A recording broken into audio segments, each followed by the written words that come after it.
जो last topic रह गया था वो है टॉपिक नहीं चैप्टर कह सकते हैं। हमारा जो लास्ट चैप्टर है वो है डेंटल एनोमलीज। अच्छा, डेंटल एनोमलीज बहुत इंपॉर्टेंट है क्योंकि इसमें से एक एमसीक्यू लाजमी तौर पे आ जाता होता है डेंटल एनोमलीज से। What are dental anomalies during development, after development और after eruption into the oral cavity? जितने भी जो anomalies आती हैं टीथ के स्ट्रक्चर में, टीथ के size, shape, number, increase in number, decrease in number, तो ये सारा कुछ आपका डेंटल एनोमलीज में आ जाता है। तो इसको पढ़ने से पहले एक छोटे से हम जो चार टर्म्स हैं बेसिकली फोर टर्म्स हैं जो मैं एक्सप्लेन करना चाहूँगा आप लोगों से, क्योंकि इससे ये होगा कि जब हम एनोमलीज को पढ़ेंगे तो उसमें ये जो टर्म्स हैं आपको कंफ्यूज नहीं करेंगे। तो व्हाट इज रिजॉर्प्शन? रिजॉर्प्शन ये है कि जब आपके डेसिडुअस टीथ बन जाते हैं ना, आपके डेसिडुअस टीथ, जब आपके डेसिडुअस टीथ और कैविटी में होते हैं उसके नीचे आपके कौन से टीथ आते होते हैं? उसके नीचे आपके परमानेंट टीथ आते होते हैं। तो जब परमानेंट टीथ प्रेशर डालता है आपके डेसिडुअस टीथ के ऊपर, उस प्रेशर से जो है ना टीथ की रिजॉर्प्शन यानी इसका डिजॉल्विंग प्रोसेस स्टार्ट हो जाता है, इनकी रूट्स जो है ना खत्म होना स्टार्ट हो जाती हैं। तो ऐसे ऐसे जब ये इनकी रूट्स खत्म होती है इस प्रोसेस को हम कहते हैं रिजॉर्प्शन। और इस रिजॉर्प्शन के नतीजे में टीथ मोबाइल होता है और टीथ ये खत्म हो जाता है, ये फॉल ऑफ शेड ऑफ हो जाता है, ठीक है ना, और कैविटी में खत्म हो जाता है। इसकी जगह रिप्लेस करता है परमानेंट टीथ आ जाता है। अच्छा, इसके बाद जो सेकंड टर्म है यही जो exfoliation. What is exfoliation? Due to resorption shedding of the deciduous teeth is called exfoliation, यानी ओरल कैविटी से डिसीडुअस टीथ का खत्म हो जाना इसको हम कहते हैं एक्सफोलिएशन। अच्छा, इसके बाद है व्हाट इज इनकम्प्लीट रिजॉर्प्शन। अगर तो ये रिजॉर्प्शन थोड़ी सी हुई है, ठीक है ना, ये वाली रिजॉर्प्शन हम कह रहे थे, अगर ये तो इनकम्प्लीट हुई है, ठीक है ना, पूरी रूट की रिजॉर्प्शन नहीं हुई, ठीक है ना, तो इससे क्या होगा? इनकम्प्लीट रिजॉर्प्शन से एक्सफोलिएशन का प्रोसेस नहीं हो पाएगा और टूथ और कैविटी में अंदर रिटेन रह जाएगा, ठीक है ना। तो इस केस में आपके डेसिडुअस भी होंगे उसमें और परमानेंट डेंटिशन भी होंगे उनमें। What is ankylosis? देखें, आपका जो टूथ होता है ना, बेसिकली ये सपोज टूथ है। अच्छा, मैंने बताया था टूथ और जो आपके बोन होती है, ये बोन है। अच्छा, ये बोन है, ठीक है ना, और ये आपका टूथ है। इन बोन और टूथ को जो चीज कनेक्ट करती है वो होती है पीडियल, ठीक है ना। तो जो आपका टूथ है ना, बेसिकली बोन या बोनी सॉकेट के अंदर वो पीडियल के सहारे अंदर उसने उसको सपोर्ट दी गई है। अगर ये पीडियल खत्म कर देना तो ये जो टूथ होता है ना, बेसिकली इसके साथ बोन क्या कर देती है? फ्यूज, ठीक है ना। तो इस process fusion of tooth with the bone is called ankylosis, ठीक है ना। अच्छा, सबसे पहले जो हम एनोमलीज में पढ़ेंगे वो है एबनॉर्मल नंबर्स ऑफ टीथ, ठीक है ना। नॉर्मली आपको पता है कि हमारे ओरल कैविटी में 32 टीथ होते हैं परमानेंट डेंटिशन में और 20 होते हैं आपकी डेसिडुअस डेंटिशन में होते हैं, ठीक है ना। तो अगर तो परमानेंट डेंटिशन में 20 से एक्सीड कर जाए तो ये भी एबनॉर्मल नंबर है, और अगर 32 से डिक्रीज कर जाए तो ये भी एबनॉर्मल नंबर है। तो सेम केस आपका डेसिडुअस के साथ है। अच्छा जी, व्हाट इज एनोडोंशिया? एनोडोंशिया का अगर हम lack of teeth in oral cavity में टीथ के नंबर का कम होना उसको हम कहते हैं एनोडोंशिया, ठीक है ना। अच्छा, नॉर्मली ये टर्म यूज होती है कंप्लीट लैक ऑफ टीथ, यानी ओरल कैविटी में कोई भी दांत नहीं है उसकी हम टर्म यूज करते हैं एनोडोंशिया, ठीक है ना। लेकिन अगर प्रॉपर यूज करना हो टर्म तो हम यूज करते हैं टोटल एनोडोंशिया। मीन टोटल एनोडोंशिया का मतलब है कि ओरल कैविटी में 32 ही दांत नहीं है, 32 दांत ही नहीं है, ठीक है ना, तो इसको हम कहते हैं एनोडोंशिया। अच्छा, जो एनोडोशिया कंप्लीट एनोडोशिया के पेशेंट्स होते हैं ना, उन अगर तो वो है ना, उनको नॉर्मली जो ओपीडी में टर्म यूज होती है वो हम उनको कहते हैं ई डेंचरस पेशेंट्स, ठीक है ना, कि उनके अंदर कोई भी दांत नहीं है, ठीक है ना। ज्यादातर ओल्ड एज पेशेंट्स आते हैं। अच्छा, नंबर ऑफ टीथ लॉस इसमें टोटल में ऑल ही हो जाते हैं, ठीक है ना। इटियोलॉजी क्या हो सकती है? Ectodermal dysplasia. नॉर्मली जो है ना एक्टोडर्मल डिस्प्लेजिया इस केस में आता होता है। अच्छा, व्हाट इज एक्टोडर्मल डिस्प्लेजिया? ये बेसिकली एक्टोडर्मल ना होता ये है कि जब आपका एम्ब्रियो बन रहा होता है आपको पता है कि एक एक्टोडर्म होती है, एक मेसोडर्म होती है एम्ब्रियो में, और एक होती है एंडोडर्म, ठीक है ना। तो आपके जो दांत बनते हैं ना उसको जो इनेमल पोर्शन होता है ना, मैंने बताया था इनेमल एमिलोब्लास्ट से आते हैं और एक्टोडर्म से आते हैं, ठीक है ना। तो जो एक्टोडर्म अगर तो ये इस एक्टोडर्म में मसला आ जाता है ना, तो आपकी जो अगर यहीं भी जो है ना स्टॉप हो जाए ना तो आपका दांत सारे आगे नहीं बढ़ेंगे, ठीक है ना। तो एक्टोडर्म में कोई डिस्प्लेजिया टाइप फीचर्स आ गए तो इससे क्या होगा? टोटल एनोडोंशिया हो सकता है। अच्छा, ये टोटल एनोडोंशिया क्या ये कॉमन कॉमन इसकी जो ओपीडी में पेशेंट्स आते हैं क्या ये एक नॉर्मल रूटीन में आते हैं? नो, ये रेयर केस है, कुछ लोगों में होता है, ठीक है ना। ये इतना कोई कॉमन इनके पेशेंट्स नहीं आते हमारी ओपीडी में, ठीक है ना। अच्छा, इसके बाद देखते हैं पार्शियल एनोडोंशिया। ये कॉमन है, ठीक है ना। पार्शियल एनोडोंशिया के केस बहुत ज्यादा, इनफैक्ट मैंने ओपीडी में काफी केसेस देखे हैं जब मैं डायग्नोस्टिक डिपार्टमेंट में था साइड ईयर में, तो ओपीडी में काफी ज्यादा पेशेंट्स थे पार्शियल एनोडोंशिया के, ठीक है ना, मिसिंग टीथ। तो हम इसको डायग्नोस कैसे करते थे? हम इसको डायग्नोस हर क्वाड्रेंट में नंबर ऑफ टीथ को काउंट करके डायग्नोस करते थे। तो इसमें जो है ना नंबर ऑफ टीथ जो है ना लॉस इसमें जो है ना वो कम होती थी, ठीक है ना। ज्यादातर जो है ना इनमें आपके दो या दो से ज्यादा जो है ना आपके टीथ कम होते थे। इटियोलॉजी इसकी क्या है? इसकी भी इटियोलॉजी सेम होती है, एक्टोडर्मल डिस्प्लेजिया ही है इसकी इटियोलॉजी। अच्छा, इसमें जो मोस्ट कॉमन टीथ जो इन्वॉल्व होते हैं ना आपके वो होता है। अच्छा, मैंने इसको याद किया हुआ 258, एक नंबर दिया हुआ 258। आपको पता है 2 है लैटेरल इंसाइजर, 5 है सेकंड प्री मोलर और ये 8 है थर्ड मोलर, ठीक है ना। तो आप लिख सकते हैं कि लैटेरल इंसाइजर इसमें मोस्ट कॉमन टीथ हो सकते हैं लैटेरल इंसाइजर, ठीक है ना। और इसमें आपका आ सकता है सेकंड प्री मोलर, और इसमें आ सकता है आपका थर्ड मोलर आता है, ठीक है ना। तो ये जो टीथ होते हैं ये कॉमनली इन्वॉल्व है किसमें, पार्शियल एनोडोंशिया, यानी जब भी आपको पार्शियल एनोडोंशिया नजर आएगा तो ये वाले टीथ उन सब केसेस में आपको ये वाले टीथ कॉमनली मिसिंग नजर आएंगे, ठीक है ना। अच्छा, इसकी जो एटियोलॉजी जो होती है ना वो किस बेस पे आती है, वो होती है डेंटल लैमिना की बेस पे। अच्छा, अगर हम इसकी पैथोजेनेसिस देखें तो ये क्या होती है इसकी पैथोजेनेसिस, देखें ये है एक, सबसे पहले आपको पता है कि एपिथेलियम में थिकनेस होती है, तो उससे क्या बनता है, एक डेंटल प्लैकेट बनता है। अगर तो आपने मेरे उसके लेक्चर्स देखे हुए हैं, ठीक है ना, डेवलपमेंट ऑफ टूथ के, तो डेंटल प्लैकेट से एक बड से कैप, ठीक है ना, कैप से फिर क्या बनता है आपका सॉरी, डेंटल ब्लैकेट से आगे डेंटल लैमिना बनता है, फिर डेंटल लैमिना से आगे सारी प्रोसीजर स्टार्ट होती हैं। तो अगर तो ये डेंटल लैमिना के लेवल पे ही जो है ना, अगर यहाँ पे कोई मसला बन जाता है और ये डेंटल लैमिना आगे सही से नहीं बन पाता, तो सही, अगर डेंटल लैमिना नहीं बनेगा तो आगे, क्योंकि प्रोसीजर सारा तो स्टार्ट होना डेंटल लैमिना से, तो अगर ये नहीं बनेगा तो आगे आपके टीथ भी नहीं बनेंगे ऐसे। अच्छा, अच्छा, एवोल्यूशनरी पॉइंट ऑफ व्यू से क्या, इसकी क्या इंपॉर्टेंट है, इसमें जो थर्ड मोलर है ना वो एवोल्यूशनरी पॉइंट ऑफ व्यू से इंपॉर्टेंट है, क्योंकि जो थर्ड मोलर है ना, नॉर्मली हमारे ओरल कैविटी में थर्ड मोलर का कोई फंक्शन नहीं है, ठीक है ना, ना ही हमारी नॉर्मली जो मोस्ट ऑफ द पेशेंट्स होते हैं ना उनके ओरल कैविटी में स्पेस नहीं होती, ठीक है ना, थर्ड मोलर के लिए, और इसका कोई फंक्शन भी ना, कोई मेस्टिकेशन में सिवाय इरिटेशन, सिवाय कॉम्प्लिकेशन, सिवाय इन्फेक्शन के थर्ड मोलर का कोई फंक्शन नहीं है। तो नॉर्मली हम इसकी एक्सट्रैक्शन करवा देते हैं, पेशेंट्स को रिकमेंड करते हैं कि इसकी एक्सट्रैक्शन करवा दें। अच्छा, क्या पार्शियल एनोडोंशिया डिसीडियस डेंटिशन में होता है? हाँ, लेकिन रेयर होता है। इसमें जो टूथ टाइप कौन सी होती है इसमें, इसमें जो आपकी टूथ टाइप होती है वो मैक्सिलरी सेंटर इंसाइजर होता है, मैक्सिलरी सेंटर इंसाइजर इसमें टूथ टाइप होती है। ओके, नेक्स्ट है जी सुपरन्यूमेरी टीथ, ठीक है ना। Extra number of teeth is called supernumerary teeth. Extra mean अगर 32 से ज्यादा दांत होंगे तो उसको हम कहते हैं सुपरन्यूमेरी टीथ, ठीक है ना। अच्छा, तो इसमें टूथ फॉर्म एबनॉर्मल होती है, ठीक है ना, इन जो टूथ जो एक्स्ट्रा टीथ होते हैं उनका शेप और साइज एबनॉर्मल होता है। इसकी पैथोजेनेसिस है किसी भी रीजन की वजह से ना, आपका जो टूथ बड या टूथ जर्म होता है ना, टूथ जर्म जो होते हैं ना उसकी डिवीजन ज्यादा है। नॉर्मली क्या होता है कि एक टूथ जर्म से एक ही टूथ बनता होता है, ठीक है ना। तो अगर ये टूथ जर्म जो है ना आपके डिवाइड हो जाए, इसको मैं कहता हूँ 3 पार्ट्स में डिवाइड हो जाए, तो इससे क्या बनेगा, 3 दांत ही बनेंगे। तो इसकी पैथोजेनेसिस ये है। व्हाट इज एटियोलॉजी, एटियोलॉजी कहते हैं कॉज को, इसका कॉज क्या है तो इसकी कॉज में ओके, तो इसकी जो इटियोलॉजी होती है, कॉज होता है वो जेनेटिक होता है। किसी भी जो जेनेटिक चेंजेस आती है ना तो उसकी वजह से क्या होता है कि ये इसमें प्रॉब्लम हो जाता है। अच्छा, कौन सी डेंटिशन इन्वॉल्व होती है, आइदर डिसीडियस आइदर परमानेंट, तो इसमें बहुत डेंटिशन इन्वॉल्व होती है, मोस्टली जो ना आपकी परमानेंट डेंटिशन इन्वॉल्व होती है। लोकेशन कौन कौन सी हो सकती है, नॉर्मली जो मैक्सिलरी जो टीथ होती हैं उनके ऊपर जो सुपरन्यूमेरी टीथ आपको नजर आती है वो मैक्सिलरी के भी एंटीरियर में, और अगर तो आपको 2 मैक्सिलरी सेंटर और मैक्सिलरी लेटरल के दरमियान में आपको एक छोटा सा दांत नजर आ रहा है तो इसको हम कहते हैं मीजियो डेंस कहते होते हैं, ठीक है ना। और मैंडिबल में आपको जो थर्ड मोलर होता है ना उसके पीछे एक एक्स्ट्रा मोलर नजर आता है, उसको हम कहते हैं पैरा मोलर कहते हैं। तो पैरामोलर मीन एक्स्ट्रा, ये भी एक्स्ट्रा सुपरन्यूमेरी टीथ है और ये भी मीजो डेंस है, ठीक है ना, जो 2 सेंटर साइज के दरमियान में होता है, ठीक है ना।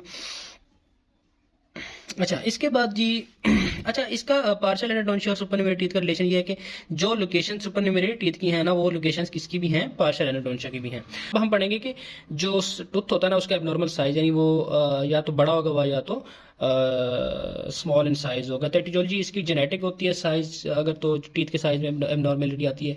इसकी पैथोजेनेसिस क्या होती है कि आपकी जब मोर्फो डिफरेंशिएशन हो, मोर्फो मीन जो मोर्फोलॉजी बन रही होती है, सपोज एक टूथ ने बनना है मोलर टाइप इस तरह का बनना है, तो इस शेप की जो डिटर्मिनेशन होती है वो मोर्फोलॉजी में होती है। तो अगर मोर्फो डिफरेंशिएशन की जो स्टेज होती है इसमें की प्रॉब्लम आ जाए तो आपका साइज में डिफरेंस आ सकता है।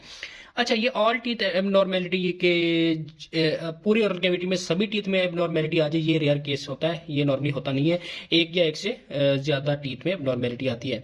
अच्छा, सबसे पहले जो हम पढ़ेंगे एबनॉर्मेलिटी साइज ऑफ टीथ, इसमें पढ़ेंगे मैक्रोडोंशिया, यानी मैक्रो मीन इंक्रीज, ठीक है ना।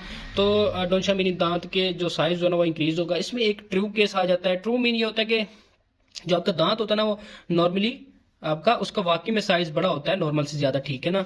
अच्छा, इसके अलावा जो फॉल्स होता है ना उसमें एक आ जाता है रिलेटिव, यानी ठीक है ना, जो मैंडिबल का साइज पे डिपेंड करता है। देखें, अगर तो इसमें जो मैक्रोडोंशिया है इसमें अगर तो मैंडिबल का साइज कम है, ठीक है ना, एक मैंडिबल इस तरह का है और एक मैंडिबल है इस तरह का। अब इसमें देखिए, इसमें मैंडिबल का साइज इसमें बड़ा है इसमें छोटा है। अगर तो मैंडिबल का साइज इसमें छोटा होगा तो उससे क्या होगा, जो दांत हो गए आपको क्या नजर आएंगे, बड़े, इस तरह के, और यही दांत का साइज मैं इधर बनाऊं तो मुझे इधर बड़े नजर नहीं आ रहे, लेकिन इस मैंडिबल, छोटे मैंडिबल के हिसाब से ये बड़े नजर आ रहे हैं। तो इसको हम कहते हैं रिलेटिव या फॉल्स मैक्रोडोंशिया। अच्छा, इसमें सारे टीथ भी हो सकते हैं, इंडिविजुअल टीथ भी हो सकते हैं, उनमें इंडिविजुअल टीथ में आ सकते हैं आपके इंसाइजर के ना और मैंडिबुलर थर्ड मोलर आ जाते हैं। अच्छा जी, इसके बाद माइक्रोडोंशिया। माइक्रोडोंशिया में भी सेम केस है। एक तो ट्रू माइक्रोडोंशिया है, जो नॉर्मली आपके जो टीथ होते हैं वाकई छोटे होते हैं, और ये गाइगेंटिज्म में होता है। जो गाइगेंटिज्म, जो पिट्यूटरी गाइगेंटिज्म होता है ना, उसमें आपके नॉर्मली जो आपके टीथ होते हैं उनका साइज बड़ा होता है। एक फॉल्स केस होता है, ये भी इसमें सेम केस है। अगर तो आपके जो मैंडिबल है वो बड़ी हो जाए, नॉर्मल से ज्यादा बड़ी हो जाए, तो उसमें आपको जो टीथ नजर आएंगे वो एज कम्पेयर टू मैंडिबल छोटे नजर आएंगे, ठीक है ना। इसको हम कहते हैं रिलेटिव फॉल्स। इसमें जो इंडिविजुअल टीथ आपको नजर आएंगे, सारे तो नहीं होते, कुछ टीथ होते हैं। अच्छा, उनमें आ सकते हैं आपके मैक्सिलरी लेटरल और मैक्सिला थर्ड मोलर। इसके बाद आता है हम थर्ड पोर्शन, ये कि हमने साइज को देख लिया कि साइज में कौन कौन सी एबनॉर्मेलिटीज आ सकती हैं। इसके बाद आता है एबनॉर्मल शेप के लिहाज से। अच्छा, ऑब्वियस बात है कि शेप अगर एबनॉर्मल हो जाए तो उसको हम कहते हैं एबनॉर्मल शेप। इसकी एटियोलॉजी कौन कौन सी होती है, इसमें सेम है, मॉर्फो डिफरेंशिएशन और इसकी एपोजिशनल, यानी वो जो सिक्रीशन स्टेजेस होती हैं इनेमल डेंटिन की, इनेमल और डेंटिन की सिक्रीशन की स्टेजेस, वो वाली एपोजिशनल होती है, ठीक है ना। तो इसमें जो एबनॉर्मल शेप में जो पहला केस आता है वो टोरोडोंटिज्म का आता है। देखिए, मेरे पास एक नॉर्मल टूथ है, एक ये वाला नॉर्मल टूथ है, ठीक है ना। अच्छा, यही वाला नॉर्मल टूथ अगर मैं इसको इधर बनाऊं, ये किस तरह बनेगा, देखें ये, अब देखें इसमें होता यह है कि जो टूथ का साइज होता है वो नॉर्मल रहता है, ठीक है ना। अगर तो इसका 5 सेंटीमीटर है तो जो टोरोडोंटिज्म वाला टीथ होगा उसका भी 5 सेंटीमीटर होगा, ठीक है। लेकिन जो इसमें आपका जो मसला कहाँ पे होता है कि जो क्राउन और रूट के लेवल पे मसला आता है कि क्राउन बड़ा हो जाता है, ठीक है ना, यानी क्राउन ज्यादा, इस देखें, ये देखें क्राउन आ रहा है कहाँ पे, यहां तक आ रहा है, इधर क्राउन आ रहा है यहां तक, ठीक है ना। तो इसमें जो क्राउन का साइज होता है वो इंक्रीज हो जाता है और रूट्स जो है ना आपकी शॉर्ट हो जाती है, ठीक है ना। और इसके अलावा इसका जो पल्प चैम्बर होता है वो भी बड़ा हो जाता है as compare to normal tooth के, ठीक है ना। तो इस कंडीशन को हम कहते हैं टोरोडोंटिज्म। नॉर्मली ये आपको एक्सरे पे देखने से मिल सकती है, नॉर्मली आपको ये नजर नहीं आता। हाँ, क्लिनिकली आप ये देख सकते हैं कि ये जो टोरोडोंटिज्म का टीथ होता है ना, वो थोड़ा उसका क्राउन बल्बस सा होता है, ठीक है ना। तो इस तरह भी पहचान सकते हैं। तो इसमें शेप एबनॉर्मल होती है, डेंटिशन दोनों भी हो सकते हैं, डिसीडुअस में भी और परमानेंट भी।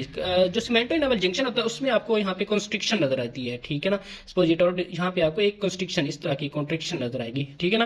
बट अच्छा, ये जो इसका जो फ्रकेशन एरिया होता है ना, नॉर्मली देखें फ्रकेशन एरिया, फ्रकेशन एरिया कहते हैं यहाँ पे रूट्स निकलती है, ठीक है ना। तो इसका जो फ्रकेशन एरिया यहाँ पे एपिकली आ गया, यानी एपिकली रूट का एपेक्स ये है ना, तो ये एपिकली डिस्प्लेस कर गया, ठीक है ना। व्हाट इज पल्प चैम्बर, इसका जो पल्प चैम्बर होगा वो इनलार्ज होगा, बड़ा होगा, ऑब्वियस बात है, ठीक है। रूट एंड पल्प कैनाल इसकी छोटी है, मैंने इधर दिखा दिया आपको, रूट एंड पल्प कैनाल छोटी सी है, ठीक है ना, और नैरो है, ठीक है। डायग्नोसिस इसका रेडियोग्राफ देख के हम जो एक्सरे करवाते हैं ना, उससे हम देख के इसका डायग्नोसिस कर लेते हैं। जब ये एक्सरे करवाते हैं हमें पता लग जाता है कि ये टोरोडोंटिज्म है।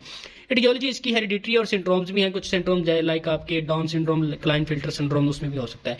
ये जो आपके टोरोडोंटिज्म है ये यूनिलेटरल भी हो सकता है, बायलैटरल भी हो सकता है, यानी एक साइड पे भी हो सकते हैं, दूसरी साइड पे भी हो सकते हैं।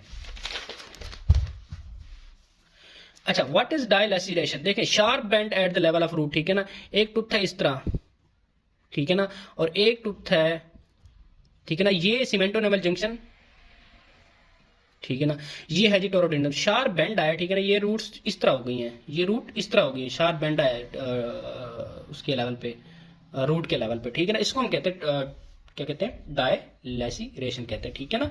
इसकी एटियोलॉजी क्या हो सकती है, ड्यूरिंग जो डेवलपमेंट हो रही होती है ना, अब इसका टूथ जर्म अगर बन रहा है, ठीक है ना, ड्यूरिंग डेवलपमेंट, तो जो टूथ जर्म होता है उसमें तो कोई इनेमल या आपका डेंटिन नहीं बना, और वो तो हार्ड टिश्यूज है, उस पर प्रेशर पड़े तो वो बेंड नहीं हो सकते। लेकिन अगर टूथ जर्म जो बन रहा होता है, ठीक है ना, वो क्या होता है, इनेमल ऑर्गन होता है, अगर उसके ऊपर प्रेशर आ जाए तो वो सॉफ्ट टिश्यू है, तो वो उससे क्या, अगर प्रेशर आने से क्या हो सकता है, ये बेंड हो सकता है। कोई भी ट्रॉमेटिक इंजरी हो, बच्चे को हो गई है, ठीक है ना, उससे ये इसकी रूट्स बेंड हो सकती हैं।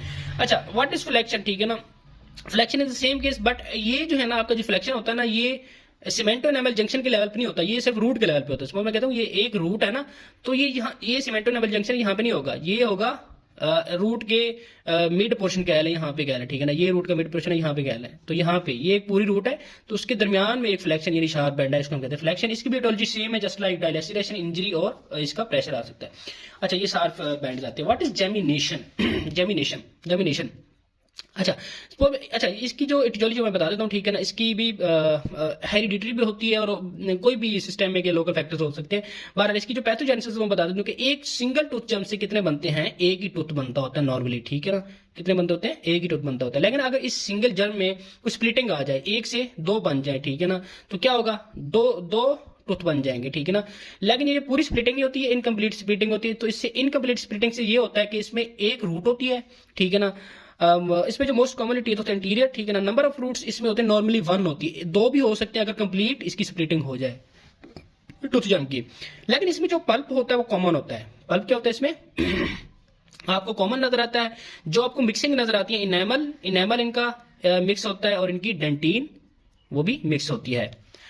अच्छा, और इसमें जो पल्प होता है वो दोनों का सेम होता है, ठीक है ना, एक ही पल्प कैविटी होती है। अच्छा, अदर नेम इसका ट्विनिंग है। ट्विनिंग क्या होता है कि एक ही चीज से 2 निकल रहे हैं तो ये ट्विन्स ही बनेंगे ना, एक ही जैसे होंगे। अच्छा, कंप्लीट स्प्लिटिंग हो जाए तो एक एडिशनल टीथ यानी ओरल कैविटी में आपका एक एक्स्ट्रा टीथ बन जाएगा। अच्छा, इसमें जो पल्प कैविटीज होती है 1 या 2 होती है, क्योंकि ये तो 2 दांत बन रहे हैं, लेकिन इसमें पल्प कैविटी 1 होती है जिसको हम कॉमन कहते हैं, ठीक है ना।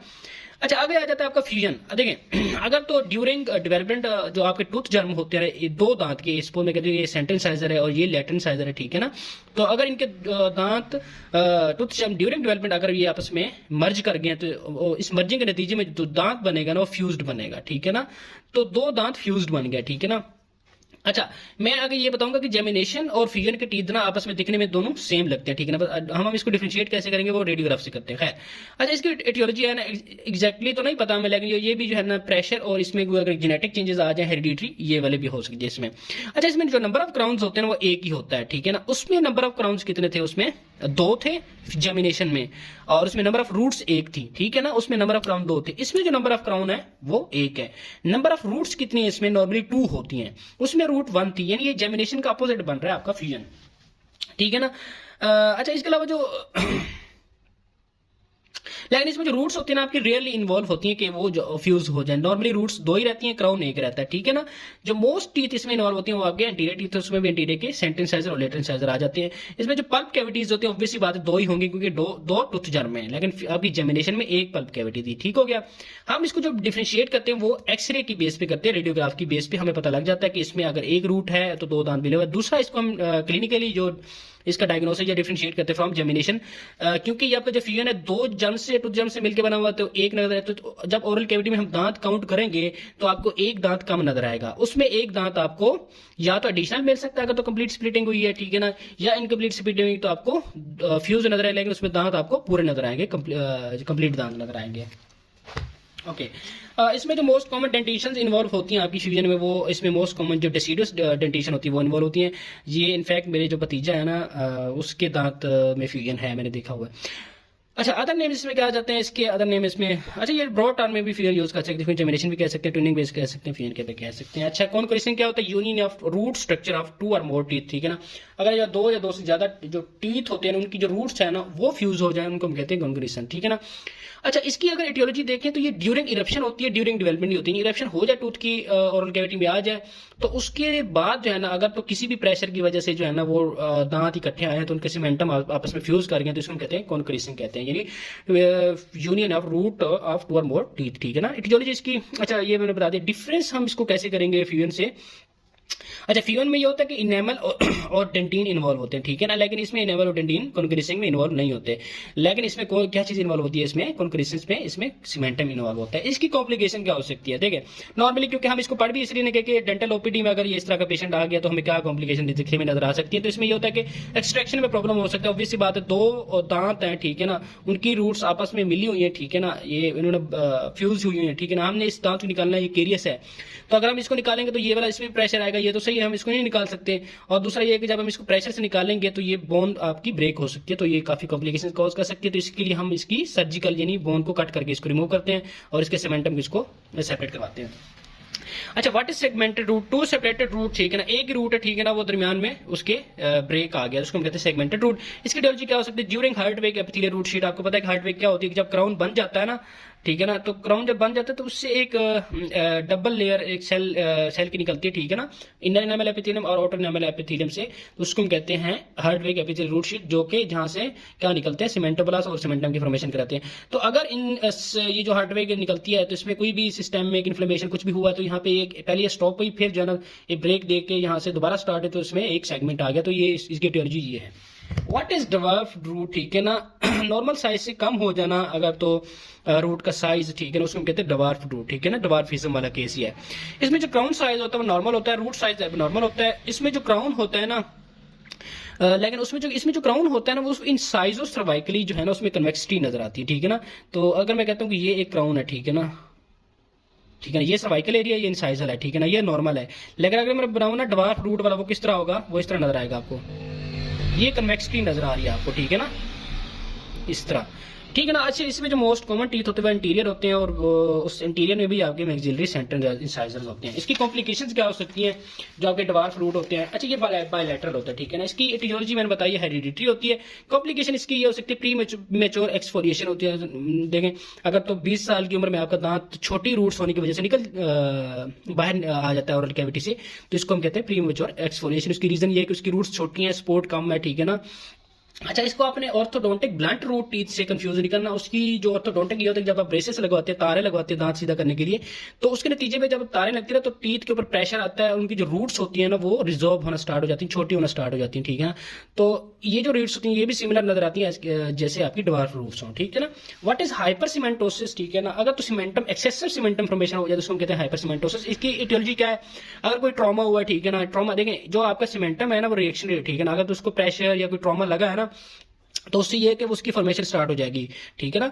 तो ट्रॉमा की वजह से आपकी लोकल सिस्टेमिक मेटाबॉलिक डिजीज हुई है अगर, तो रूट के इर्द गिर्द जो है ना, क्योंकि सीमेंटम भी वही होता है, तो कोई इन्फेक्शन, कोई सिस्टेमिक डिजीज है तो उससे ये होता है कि इसकी एक्सेसिव फॉर्मेशन स्टार्ट हो जाती है, कोई क्रॉनिक इन्फ्लेमेशन है। कॉम्प्लिकेशन क्या है, इसकी एक्सट्रैक्शन है, ऑब्वियस बात है, एक टूथ आपको इस तरह का नजर आ रहा है, ठीक है ना। अब नॉर्मली ये है कि ओरल कैविटी में जब हम इसकी एक्सट्रैक्शन करते हैं इसी से निकल जाता है, लेकिन अगर ये है कि यहाँ पे जो है ना ये इस तरह बन जाए, ठीक है ना, एक, ठीक है ना, ये हाइपर सीमेंटोसिस हो जाए, ऊपर पड़ी है बोन, तो क्या अब हम इससे इस छोटे से नैरो हॉल से निकाल सकते हैं इस बड़े हाइपरसीमेंटोसिस एरिया को? नहीं निकाल सकते। अगर हम एक्सट्रैक्शन करने की कोशिश करेंगे तो क्या होगा, बोन ब्रेक होगी, ठीक है ना। तो फिर हम इसकी जो ट्रीटमेंट करते हैं या एक्सट्रैक्शन करते हैं, सर्जिकल रिमूवर होता है, यानी बोन कटिंग करके करते हैं, ठीक है ना, बोन को बाहर से कट करते हैं। What is accessory cups? Accessory cusp obviously बात है, एक्स्ट्रा कस्प को हम कहते हैं एक्सेसरी कस्प। नॉर्मल जो ट्यूबरकल्स होते हैं उनको भी हम एक्सेसरी कस्प कह देते हैं। इटियोलॉजी इसकी डेवलपमेंटल है, ठीक है, ड्यूरिंग डेवलपमेंटल, ठीक है ना। अगर तो टूथ बन रहा है मोर्फो डिफरेंशिएशन फेज में जो है ना, ठीक है ना, वहां से 4 कस्प की बजाय 5 कस्प बन गए, तो ये भी हो सकता है। हेरिडिटरी भी हो सकता है इसमें। इसकी इटियोलॉजी मोस्ट कॉमन टीथ जो होते हैं थर्ड मोलर्स होते हैं इनमें, और मैक्सिलरी सेंटर इंसाइजर, अगर तो मैक्सिलरी इंसाइजर है तो उनमें टेलन कस्प होती है, तो मैं कहता हूँ कि ये मैक्सिलरी इंसाइजर है, तो ये सर्वाइकल एरिया में सिंगुलम होता है, और ये जो है ना आपके लिंगुअल एरिया में आपको टैलेंट कस्प नजर आती है, इस तरह टी शेप बनती हुई नजर आती है, इस तरह ये टी शेप बन गया, ठीक है, इसको हम कहते हैं टैलेंट कस्प। तो आप याद कर सकते हैं T4 talent, T4 T shape cusp आपकी मैक्सिलरी इंसाइजर्स पे बनती है। अपीयरेंस इसकी किस तरह होती है, फ्लिप स्क्रू ड्राइवर, जो इसके जो टीथ बनता है ना ओवरऑल, इसमें अपीयरेंस आती है फ्लिप स्क्रू ड्राइवर के जो पेज कस होता है ना, तो उसकी जो अपीयरेंस होती है इस तरह नजर आती है आपको। What are accessory roots, next है, ठीक है ना, एक्स्ट्रा रूट्स हम कहते हैं एक्सेसरी रूट्स। इसकी आइडियोलॉजी क्या है जी ड्यूरिंग डेवलपमेंट अगर तो कोई ट्रॉमा हुआ, प्रेशर या किसी भी मेटाबॉलिक डिजीज की वजह से जो है ना आपकी जो रूट बन रही थी उससे 2 रूट्स बन गए, स्प्लिटिंग हुई है, टूथ जम्प से 2 रूट्स बन गए एपिथेलियल हार्डवेयर के एपिथेलियल रूट शीट से, तो उससे जो है 2 रूट्स बन जाएंगी, तो इस तरह एक्सेसरी रूट्स बन जाएंगे नॉर्मली आपके टूथ में, ओरल कैविटी में। अच्छा, मोस्ट कॉमन जो टीथ होते हैं इसमें जो मैक्सिलरी फर्स्ट प्रीमोलर होते हैं उसमें 3 रूट्स होती हैं, और अच्छा मैक्सिलरी जो फर्स्ट प्रीमोलर होते हैं नॉर्मली उसमें कितने रूट्स होती हैं, 2, लेकिन इसमें 3 रूट्स भी बन सकती हैं। अच्छा, मैंडिबुलर जो मैंडिबुलर एंटीरियर टीथ होती है उसमें नॉर्मली 2 रूट्स होती हैं, ठीक है ना, लेकिन इसमें क्या होता है कि जो मैंडिबुलर एंटीरियर टीथ होती है उसमें नॉर्मली 1 रूट होता है, इंसाइजर लेटर इंसाइजर कैनाइन में 1 रूट है, लेकिन उसमें 2 रूट्स भी बन सकती हैं। कॉम्प्लिकेशन इसकी क्या है, एक्सट्रैक्शन। देखें एक्सट्रैक्शन में क्यों कॉम्प्लिकेशन आ सकती है, नॉर्मली ये होता है कि अगर हमें पता है कि इसमें 2 रूट्स हैं, किसी में एक है, अगर तो इंटीरियर है, सपोज इंटीरियर टीथ है, तो हम इसकी एक्सट्रैक्शन बड़ी इजीली हो जाती है, ठीक है ना। क्यों इजीली हो जाती है कि हम इसको स्पिनिंग मोशन देते हैं ड्यूरिंग एक्सट्रैक्शन, तो ये आसानी से निकल जाता है, ठीक है ना, सॉकेट में। लेकिन अगर ये 2 रूट्स हो ना तो इसको हम स्पिनिंग मूवमेंट ही दे सकते ड्यूरिंग एक्सट्रैक्शन, ठीक है ना। अगर हम स्पिनिंग मूवमेंट देंगे, रोटेटरी मूवमेंट देंगे, तो उससे ये होगा कि बोन ब्रेक हो सकती है, 2 रूट्स है ना, ठीक है ना, तो बोन ब्रेक हो सकती है। तो इस वजह से हम जो है ना फिर इसीलिए हमें ये कॉम्प्लिकेशन, यानी अगर तो हम एक्सट्रैक्शन कर रहे हैं तो सबसे पहले मस्ट होता है कि हमने एक्सरे देखना है कि इसमें रूट्स 1 या 2 हैं, ठीक है ना, क्योंकि नॉर्मली और क्लिनिकली तो नजर नहीं आ रही थी ना ओरल कैविटी में देखने से। अच्छा, इसके बाद आ जाता है जी मिनी कस्प, ठीक है ना, मिसिंग कस्प, ठीक है ना, अगर तो कस्प का कम हो जाना, नॉर्मल से कम हो जाना। एग्जांपल में आ जाते हैं मैंडिबुलर फर्स्ट प्रीमोलर, ठीक है ना, उसमें नॉर्मली 2 कस्प होती है, तो उसकी लिंगुअल मिसिंग हो सकती है, ठीक है ना, एब्नॉर्मल केस में। और मैक्सिलरी जो मोलर्स होती है ना, ऑब्वियसली बात है उसमें 4 कस्प होती है, ठीक है ना, तो उसमें अगर तो इसकी डिस्टोलिंगुअल कस्प मिस हो जाए तो उसको वो भी एक मिसिंग कस्प में आएगा। और मैंडिबुलर फर्स्ट मोलर जो होता है नॉर्मली उसमें 5 कस्प होते हैं, ठीक है ना, और उसमें जो 5th वन होती है वो डिस्टल होती है, तो अगर ये डिस्टल मिसिंग हो जाती है उसको हम कहते हैं मिसिंग कस्प में काउंट कर सकते हैं। इसके बाद आ जाती है enamel pearls. What is enamel pearls? Enamel drops and on root surface, आपकी जो रूट सर्फेस होती है रूट टूथ की, उसके ऊपर छोटे छोटे इनेमल लाइक जो फॉर्मेशंस बनती है उसको हम कहते हैं इनेमल पल्स। इनको इनेमल पल्स क्यों कहते हैं इसमें? क्योंकि देखें इसमें सिर्फ जो ना सिर्फ ये जो नजर आएंगे ना आपको, ये सिर्फ क्या होंगे, ये जो आपको टूथ के ऊपर नजर आता है ये सिर्फ इनेमल की एक राउंडेड जो आपके ड्रॉप्स नजर आएंगे टूथ के ऊपर। तो इस वजह से, और क्योंकि इनेमल नॉर्मली क्या होता है वाइट इन नेचर होता है, ये पैलजीनी मोतियों की तरह नजर आते हैं आपको। अदर नेम इसके क्या इनोमलस है और इसके इनेमल ड्रॉप भी कहते हैं। साइट इसकी कौन सी? फ्रिकेशन एरिया। सपोज मैं कहता हूँ कि ये टूथ है, ठीक है ना, तो उसकी ये फ्रिकेशन एरिया, ठीक है, नॉर्मली आपको यहाँ पे नजर आएगा। मैंडिबल में इसका नाम क्या है? मैंडिबल में क्योंकि दो रूट्स होते हैं, ठीक है ना, एक डिस्टल एक मीजल होते हैं, तो उसमें जो फ्रिकेशन एरिया होगा ये वाला बनेगा लिंगुअल और बक्कल बनेगा, ठीक है ना, तो इसलिए हम इसको नाम देंगे वक्कल एंड लिंगुअल। मैक्सिलरी में भी जो है ना इसको हम मेजल एंड डिस्टल देते हैं, क्योंकि जो मैक्सिलरी में एक्स्ट्रा आपकी रूट आ जाती है ना, दो बक्कल और एक लिंगुअल होती है, तो उसमें जो फर्केशन एरिया बनता है ना वो इसका कौन सा बनता है नजर आता है आपको? Maisel and distal. तो इसके नाम भी देंगे मेजल एंड डिस्टल फर्केशन एरिया। अच्छा, इसमें एटियोलॉजी इसकी ये है कि हार्डवेक एपिथेलियल रूट शीट जो आपकी बनती है रूट फॉर्मेशन में, तो उससे ये कि उसमें जो है ना वो क्योंकि इनर इनेमल एपिथेलियम और आउटर इनेमल एपिथेलियम से आ रही होती है, और इनर इनेमल एपिथेलियम और आउटर इनर इनेमल एपिथेलियम से क्या बनता है आपका मीलोब्लास्ट। तो अगर वो हार्डवेक एपिथेलियल रूट शीट के सेल अगर तो वो डिफरेंशिएट हो जाए मीलोब्लास्ट में, तो क्या बना देंगे? इनेमल पल्स बना देंगे। डायग्नोसिस इसका हम कैसे बनाते हैं? एक्सरे से बना लेते हैं, हमें पता लग जाता है कि ये क्या है आपके इनेमल पल्स है, ठीक है ना। इंसिडेंस यानी कितने परसेंट लोगों में होता है? नॉर्मली आपकी जनरल जो पॉपुलेशन होती है उसमें 2% लोगों में आपका क्या होता है? इनेमल पल्स होते हैं। नेक्स्ट है जी Hutchinson's in teeth. What are Hutchinson's teeth? ठीक है ना, ऐसे टीथ जो जिनमें हाइपोप्लास्टिक डिफेक्ट्स हैं। What are the hypoplastic defects? अच्छा, ड्यूरिंग आपका जो tooth formation any kind of hard tissue, आपका इनेमल हो सकता है आपका, या डेंटिन हो सकता है। मैंने आपको जो लेक्चर्स हैं हार्ट टिश्यू फॉर्मेशन के उसमें आपको मैंने पढ़ाया है कि जब आपका हार्ट टिश्यू बनता है ना तो सबसे पहले प्रोटीन बनती है, ठीक है ना। अगर तो इस तरह का एक इनेमल बनना है ना तो सबसे पहले यहाँ पे एक इनेमल की जो प्रोटीन है उसकी लेयर आएगी, फिर उसके ऊपर आपके आयंस आएंगे, इनऑर्गेनिक मटेरियल क्रिस्टल्स डिपॉजिट्स होंगे, और ये ऐसा खत्म हो जाएगी, थोड़ी सी रह जाएगी, ठीक है ना। तो अगर ये प्रोटीन अगर ये प्रोटीन लेस बनती है या इरेगुलर, ठीक है ना, इसकी शेप नहीं बनती, ठीक है ना, तो जो उसके ऊपर जो कैल्शियम या आयंस वगैरह की क्रिस्टल की डिपॉजिट होगी वो भी इसी तरह की होगी। अगर तो ये थिन बनती है तो वो भी थिन डिपॉजिट होंगे, अगर तो ये थिक बनता है तो वो भी थिक डिपॉजिट होगा। तो व्हाट इज हचिसंस टीथ? इसमें क्या होता है कि हाइपोप्लास्टिक, हाइपो मीन लेस और प्लास्टिक मीन ये जो मैट्रिक्स फॉर्मेशन होती है, प्रोटीन फॉर्मेशन ये कम बनती है, तो इस वजह से इसमें जो टीथ बनते हैं ना वो हाइपोप्लास्टिक डिफेक्ट आता है टीथ में, उसकी भी स्पेशली उसकी इनेमल और डेंटिन में आता है। इटियोलॉजी इसकी क्या है? इसमें जो सिफिलिस है ना डिजीज, आपकी जो सिफिलिस है ये सिफिलिस डिजीज होती है ना, तो इसमें जो है ना नॉर्मली आपके ये वाले टीथ बनते हैं। इसकी पैथोजेनेसिस क्या है? जो अमीलोब्लास्ट जब मोर्फोड उनकी डिफरेंशिएशन हो रही होती है ना, जब आपके अमीलोब्लास्ट की डिफरेंशिएशन हो रही थी तो उसमें अगर कोई चेंजेस आ जाए तो उसकी वजह से जो अमीलोब्लास्ट उनका फंक्शन अल्टर हो जाता है, और वो जो आपकी मैट्रिक्स या प्रोटीन फॉर्मेशन की सिक्रेशन होती है वो लेस कर देते हैं। मोस्ट कॉमन टीथ इसमें इंसाइजर आ जाते हैं, इंसाइजर के अलावा इसमें फास्ट मोलर आता है, इंसाइजर प्लस फास्ट मोलर आ जाता है। इसमें प्राइमरी टीथ इन्वॉल्व नहीं होता, ठीक है ना। अपीयरेंस इसकी किस तरह? अगर तो ये हचिसंस टीथ बन गए, इसकी अपीयरेंस किस तरह नजर आएगी? जो आपका स्क्रू ड्राइवर होता है ना, पेचकस होता है, ठीक है ना, इस तरह होता है ना आपका पेचकस, तो इस तरह आपका पेचकस नजर आता है। को अपना स्क्रू ड्राइवर देख लें तो इस तरह की इसकी अपीयरेंस होती है। मैं एक पिक्चर भी लगा दूंगा साइड में। अच्छा, जो मोलर्स होते हैं उसकी जो एक्सपीरियंस होती है वो भी मलबरी होती है, मलबरी टाइप इसकी अपीयरेंस होती है। इसकी भी पिक्चर मैं साथ में पेस्ट कर दूंगा। सिग्निफिकेंस इसकी क्या है कि एस्थेटिक में बुरे नजर आते हैं। ऑब्वियसली बात है, आपका एक टूथ इस तरह है, ठीक है ना, अगर तो वो इस तरह फिर उसकी अपीयरेंस है तो क्या एस्थेटिकली बुरा नजर आएगा, और वो भी क्योंकि एस्थेटिकली इसलिए बुरा नजर आएगा क्योंकि वो आपके इंटीरियर टीथ है, फ्रंट के टीथ है। नेक्स्ट है जी what is dens indented? Tooth के अंदर एक टूथ का बन जाना उसको हम कहते हैं डेंस इंडेंटेड, ठीक है ना। अब देखें, एक टूथ, ये एक टूथ है, उसका मैं एक इनेमल बना रहा हूं, ठीक है ना, ये इनेमल है, ठीक है ना। अगर ये इनेमल अंदर को इन्वेजिनेट कर जाए इस तरह और इस तरह, अच्छा ये इनेमल है, उसके नीचे ये क्या है इसकी डेंटिन, ठीक है ना, ये इनेमल और ये क्या है डेंटिन। अच्छा, नॉर्मली अगर हम इसका रेडियोग्राफ देखें तो ये हमें ना ये वाला जो पोर्शन है ये भी एक टूथ बनता हुआ नजर आ रहा है, इसके अंदर भी इनेमल है, डेंटिन है, पल्प है, और ये भी एक पल्प हमें नजर आ रहा है, इनेमल, डेंटिन और पल्प नजर आ रहा है। तो टूथ के अंदर एक टूथ बनता हुआ नजर आ रहा है, लेकिन नॉर्मली अगर हम देखें तो ये जस्ट जो है ना यहाँ से इनेमल अंदर, इनेमल डेंटिन अंदर इन्वेजिनेट कर गया है, टूथ के अंदर कोई टूथ नहीं है, ये जस्ट इल्यूजन है, हमें देखने में जो हमारी आंख का धोखा जिसको कहते हैं वही नजर आ रहा है हमें। बहरहाल तो इसकी जो पैथोजेनेसिस ये होती है। अच्छा, इसकी etiology क्या ड्यूरिंग डेवलपमेंट कुछ भी हो सकता है कि ये आपका जो इनेमल है या कुछ भी आपका टूथ जन्मा है ये अंदर को इन्वेजिनेट कर गया, ठीक है ना। पैथोजेनेसिस मैंने अभी बता दिया, ठीक है, इन्वेजिनेशन होती है। अदर नेम इसके क्या होता है, tooth with in tooth. Most common जो टीथ होते हैं इसमें पोस्टीरियर में ये रेयर होता है, और जो ज्यादातर जो आपका होता है ये मैक्सिलरी लैटरल इंसाइजर में होता है आपका, डेंस एंड डेंटेट। डायग्नोसिस का हम एक्सरे देख के बताते हैं। कॉम्प्लिकेशन क्या हो सकती है, केरीज हो सकते हैं। देखें, अगर तो ये, अच्छा, ये जब अंदर इन्वेजिनेट करता है तो अंदर ये एक हॉलो सी कैविटी, छोटी सी एक पिट बना देता है, सुराख बना देता है। तो इससे ये होता है कि जब हम खुराक खाते हैं ना तो इसके अंदर खुराक चली जाती है, बैक्टीरिया भी चले जाते हैं, बैक्टीरिया ग्रो करते रहते हैं। आप ब्रशिंग करते हैं तो ब्रशिंग तो ऊपर से करते हैं, अंदर तो ब्रश के ब्रिसल्स नहीं जा सकते और साफ नहीं हो पाएंगे। तो अगर जब बैक्टीरिया और फूड जाएंगे तो वहां पे वो अपने प्रोडक्ट्स रिलीज करेंगे और डेंटल केरीज हो सकती है, दांत को कीड़ा लग सकता है। तो उसकी वजह से आपको पेन और इन्फेक्शन वगैरह भी हो सकते हैं। इसके अलावा जो नेक्स्ट हमारे पास है वो odontoma, tumour, benign tumour of teeth उसको कहते हैं ओडोंटोमा। इसमें ये होता है कि जो आपके टीथ होते हैं उसके ऊपर कैल्सिफाइड स्ट्रक्चर्स बन जाते हैं, ठीक है ना।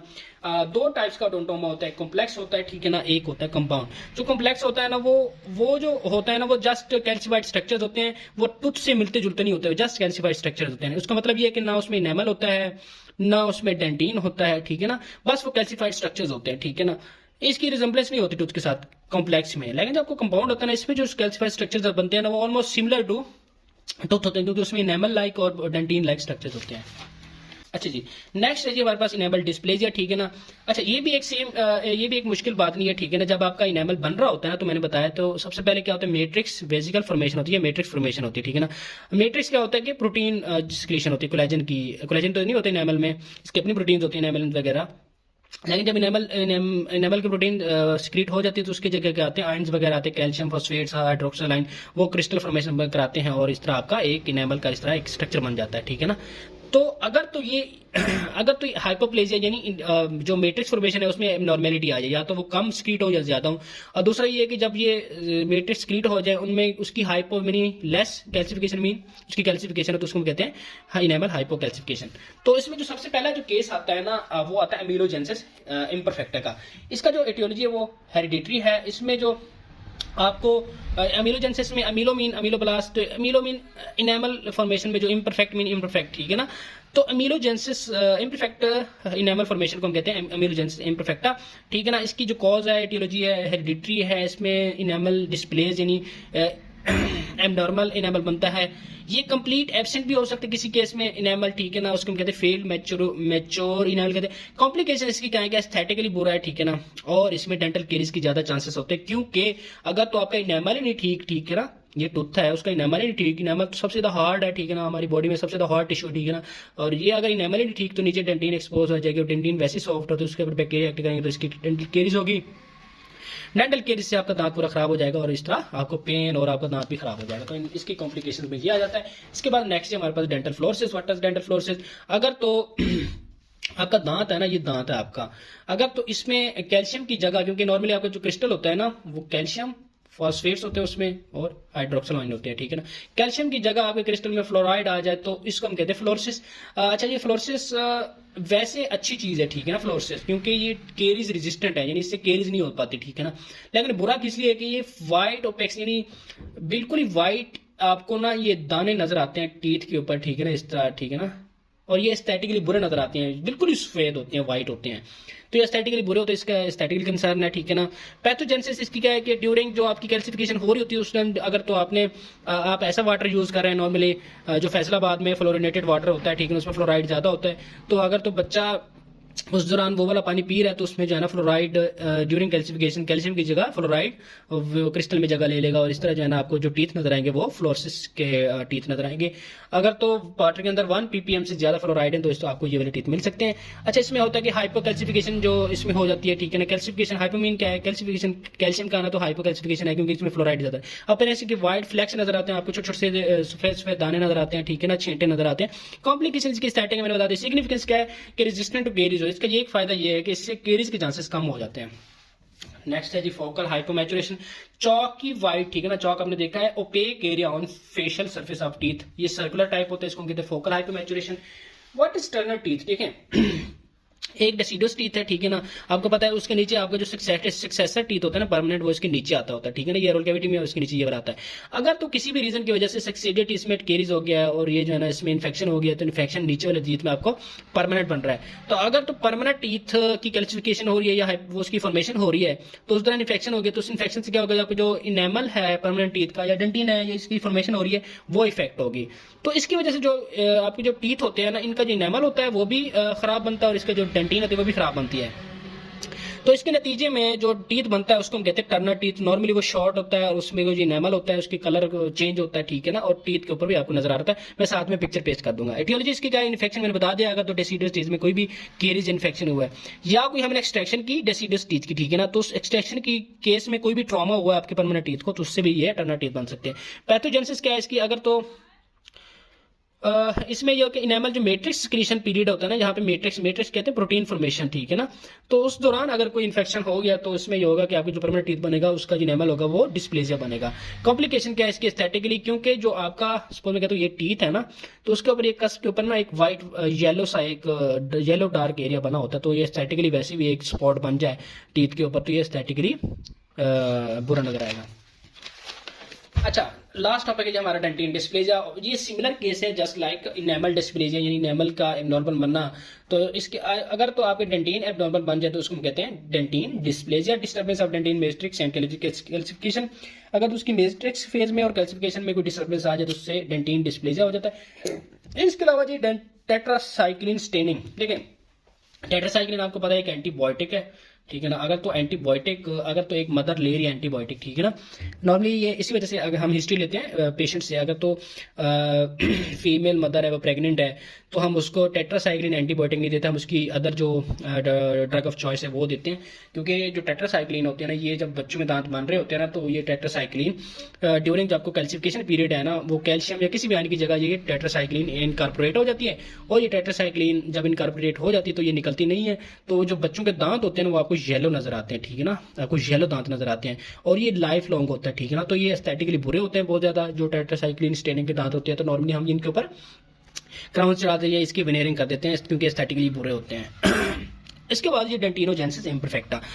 देखिए डेंटिन का इम्परफेक्ट बनना, परफेक्ट ना बनना या इम्परफेक्ट बनना, उसको कहते हैं डेंटिनोजेनेसिस इम्परफेक्ट बनना, इम्परफेक्टा। इसमें जो डेंटिन बनते हैं वो प्लेसेंट डेंटिन बनते हैं, ठीक है ना, वीक होती है, येलो आपको नजर आती है, ठीक है ना। इसमें जो पल्प चैम्बर है उसकी ऑब्लिट्रेशन होता है। ऑब्लिट्रेशन का मतलब ये है कि वो खत्म हो जाता है या नॉर्मली वो उसके अंदर डेंटिन ज्यादा बन जाती है, ठीक है ना। तो मैं कहता हूँ ये एक टीथ है, उसके अंदर ये पल्प चैम्बर है। अगर तो ये डेंटिनो जैसे इम्परफेक्टा का टीथ है ना, तो उसमें अंदर ये पल्प चैम्बर आपको थोड़ा सा इतना सा नजर आएगा, ऑब्लिट्रेट हो जाए, खत्म हो जाएगा। व्हाट इज अच्छा, इसमें होता है कि डेंटिन क्योंकि इम्परफेक्ट बनती है तो डेंटिन ज्यादा सॉफ्ट होकर वो इजीली ब्रेक हो सकती है। कॉम्प्लिकेशन इसकी क्या है कि इसमें एट्रियन हो सकती है, क्योंकि जो डेंटिन होती है ऊपर आपको इनेमल को सपोर्ट करती है, ठीक है ना। अगर तो आपकी डेंटिन ही नहीं ठीक ना, तो आपका इनेमल भी ब्रेक हो जाएगा, क्योंकि ये ब्रिटल इन नेचर होती है, ये ब्रेक होगा, नीचे से डेंटिन एक्सपोज होगी, ये वैसे वीक होती है तो इसके ट्रेन हो जाएगी, रगड़ से ये खत्म होता जाएगा ऐसा ऐसा। तो उससे ये होगा कि पल्प एक्सपोज होगा, तो पल्प एक्सपोज इसके अंदर बैक्टीरिया जाएंगे तो पल्प इन्फेक्शन और पेन, नेक्रोसिस और टूथ का खत्म हो जाना, यानी टूथ एक्सफोलिएशन हो जाना।